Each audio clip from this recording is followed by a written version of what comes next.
Hello students, welcome to the digital learning session of Raval Convent School. Today we are going to study our fundamental duties and fundamental rights we had already discussed in our previous video. Let's begin. We live in our country India. Our country India provides us with so many different rights. We have the right to express our view, we have the right to live a happy life, and all these are possible because our country gives us so many different rights.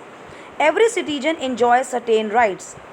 Each right has a corresponding duty, and duties are inseparable from rights. Both are strictly complementary. So, just like I have my rights, I also have my duties towards my nation, which are called fundamental duties. What are fundamental duties?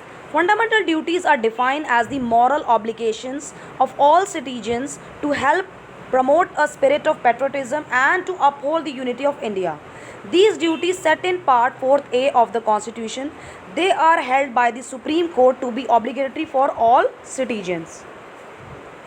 The Indian Constitution lists down the fundamental duties, and some of them are to respect national flag and national anthem, to cherish and follow the noble ideals which inspired our national struggle for freedom. What are noble ideals? All the great leaders, they lived by certain ideals. Because of these ideals, we are actually free. We are enjoying our freedom. So, just because we have achieved freedom, it doesn't mean that we will forget our noble ideals. So, those noble ideals help us to grow further.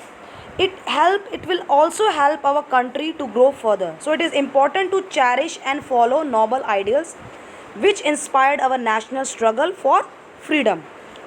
To uphold and protect sovereignty means power, authority, supreme power, unity and integrity of India. Citizens should be ready to defend and render national service towards India. To promote harmony and the spirit of brotherhood among all people of India on religion or sectional diversity, and to re-announce practices derogatory to the dignity of women, to value and preserve rich heritage of our composite culture. Natural environment including the forest, lake, rivers and wildlife are expected to be preserved by the citizens. To develop the scientific temper, humanism and the spirit of inquiry and reform, to safeguard public property, to avoid violence. People are expected for the excellence of all the individuals and collective activities to help in the development of the country. To provide opportunity for education to child between the age of 6 to 14 years. Now, importance. Environmental pollution has become a great cause of concern. These duties remind us to keep our environment free from pollutants. The inclusion of providing opportunity for education for children as a fundamental duty is a big step forward towards safeguard of human rights and abolition of social injustices. Utility and significance. The section fundamental duties was not a part of the original constitution. These were added to the constitution much later.